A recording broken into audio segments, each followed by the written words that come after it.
ইতালির Sicily Palermo দ্বীপে প্রায় ৩০,০০০ বাংলাদেশির বসবাস। গত দুদিনে ১৫০০ প্রবাসীদের কনসুলেট সেবা প্রদান করল বাংলাদেশ দূতাবাস। এ সময় স্থায়ী কনসুলেট অফিস ও স্থায়ী বাংলা স্কুলের আহ্বান জানান পালেরমো প্রবাসীরা।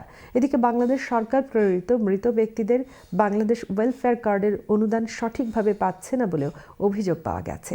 ইতালির পালেরমো সিসিলি থেকে ফিরে বিস্তারিত জানাচ্ছেন মিনহাজ হোসেন। সিসিলি অঞ্চলের পালেরমো শহরে প্রায় ৩০,০০০ প্রবাসী বাংলাদেশিদের বসবাস।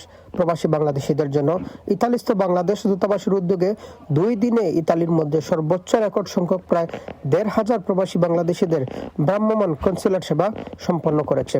2 দিনে আয়োজিত এই কনসুলেট সেবায় পাসপোর্ট নবায়ন, নতুন পাসপোর্টের আবেদন, জাতীয় পরিচয়পত্র সংক্রান্ত সেবা, জন্ম নিবন্ধন, পাওয়ার অফ অ্যাটর্নি, নোটারি এবং বিভিন্ন সনদপত্র সংক্রান্ত সেবা প্রদান করা হয়। দূর দূরান্ত থেকে আগত বিপুল সংখ্যক প্রবাসী বাংলাদেশি এই সেবার মাধ্যমে উপকৃত হন। সাধারণ মানুষের অনেক মানুষের পাসপোর্ট নাই, জন্ম নিবন্ধনের সমস্যা, আইডি কার্ডের সমস্যা, যেভাবে সংশোধন হইতেছে আগামীতে যেন আরো সংশোধন হয়। দূতাবাস কর্মকর্তারা জানান, পালেরমো ও আশেপাশের অঞ্চলে বসবাসরত প্রবাসীদের দীর্ঘদিনের দাবি বিবেচনা নিয়ে এই ভ্রাম্যমাণ কনসুলেট সেবার আয়োজন করা হয়। ইতালির সকল কাজ বাংলাদেশ দূতাবাস সম্পন্ন করলেও বাংলাদেশে তারা সঠিক অনুদান তা পাচ্ছেন না বলে অভিযোগ করেন প্রবাসীরা।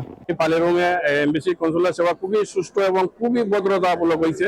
দেখা যাচ্ছে অনেক লোক অনেক সময় মৃত্যুবরণ করার পরে আমরা এমবিসি থেকে যে সার্ভিসটা পাই মরার লাশের ক্ষেত্রে, বিশেষ করে আর্থিক যে সহিত, আলহামদুলিল্লাহ এখানে সুন্দরভাবে আমাদের সার্ভিসটা এমবিসি দিতেছে এবং রেসপন্স করে প্রত্যেকটি দেশের মধ্যে গিয়ে যে আর্থিক যে সমস্যাটা এটা এয়ারপোর্ট থেকে দেওয়ার কথা। অনেকের অভিযোগ যে তারা এই আর্থিক সহযোগিতা সঠিকভাবে তারা পান না। এ সময় প্রবাসীরা জানান, রোম দূতাবাসে গিয়ে সেবা নেওয়া অনেকের পক্ষে সময় ব্যয়ের কারণে কঠিন হয়ে পড়ে। পালের মতে সরাসরি কনসুলেট সেবা আয়োজন করায় তারা আর্থিক ও সময় সাশ্রয় করতে পেরেছেন। যতদিন পর্যন্ত স্থায়ী কনসুলেট অফিস না হবে তারা প্রতি 2 থেকে 3 মাস পর পর পালের মতে এই কনসুলেট সেবা অব্যাহত রাখার জন্য দূতাবাসের প্রতি জোরালো আহ্বান জানান।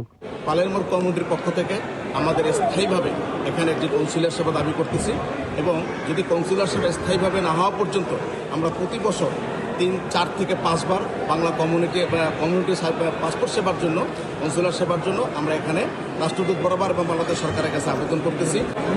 এখন ওনারা যেভাবে সার্ভিস দিতেছেন বছরে 1 বার অথবা 2 বার আসে, কিন্তু এটা যথেষ্ট না।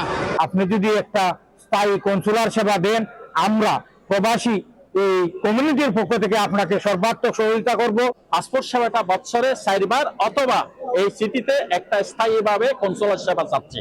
এদিকে পালেরমো সিসিলিতে 10,000 পরিবার বসবাস করলেও বেড়ে ওঠা শিশুদের জন্য নেই কোনো স্থায়ী বাংলা স্কুল। বাংলাদেশ শিক্ষা বোর্ড অনুমোদনের মাধ্যমে পরিচালনা করারও আহ্বান জানান প্রবাসীরা। ইতালির পালেরমো থেকে ফিরে Minhaj Hossain, channel S news.